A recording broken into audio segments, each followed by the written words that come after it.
Les chapitres 6 à 10 du livre de l'Apocalypse doivent être considérés ensemble, car ils parlent de la même période. Dans Daniel 9, 24, 25, le prophète Daniel disait que son 10 semaines passeraient. En prophétie, un jour est donné pour un an. Voyez Ézéchiel 4, 6. 6 grands événements s'accomplirent pendant ces 70 semaines.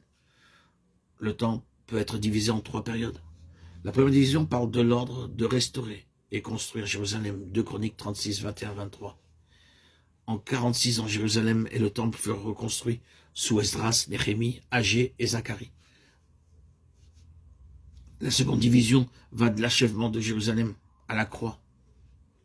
Elle est de 62 semaines, ou 434 ans. Ce jour-là, Jésus-Christ mourut selon la prophétie. La troisième division d'une semaine couvre l'accomplissement de l'annonce faite par le prince qui viendra, l'Antichrist. Cette période d'une semaine correspond à la période d'Apocalypse 6 à 10. C'est une semaine, c'est-à-dire 7. Au milieu de la semaine, au bout de 3 ans et demi, l'Antichrist provoquera l'arrêt des sacrifices. Comme nous le lisons plus clairement dans Matthieu 24, 15. L'abomination de la désolation se tiendra dans le lieu très saint. La séduction sera telle qu'au début, les Juifs prendront l'Antichrist pour le Messie. L'agneau brisera les sceaux et alors que le premier sceau est rompu, Jean voit un cheval blanc. Le cavalier du cheval blanc n'est pas le Seigneur Jésus-Christ. Apocalypse 6, 1, 2. Le cheval blanc sur lequel il chevauchera est mentionné dans Apocalypse 19, 11, 16. L'Antichrist viendra essayant de persuader le peuple qu'il est le Christ.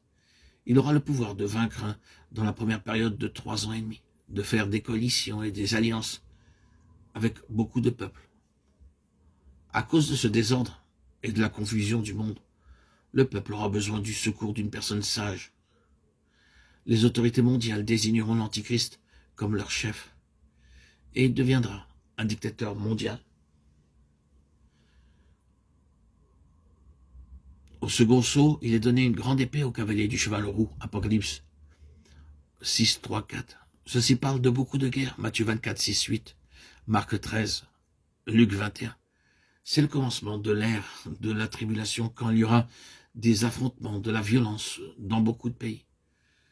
À l'ouverture du 3e sceau, versets 5 et 6, un cheval noir indique une grande famine dans beaucoup de parties du monde. Il se vendra une mesure de blé ou 3 mesures d'orge pour l'équivalent d'une journée de travail. Cependant, l'huile et le vin, qui symbolisent les plaisirs de l'homme, demeureront inchangés. Ceux qui en auront les moyens bénéficieront encore de leurs plaisirs, mangeant, buvant, pendant que les autres mourront de faim.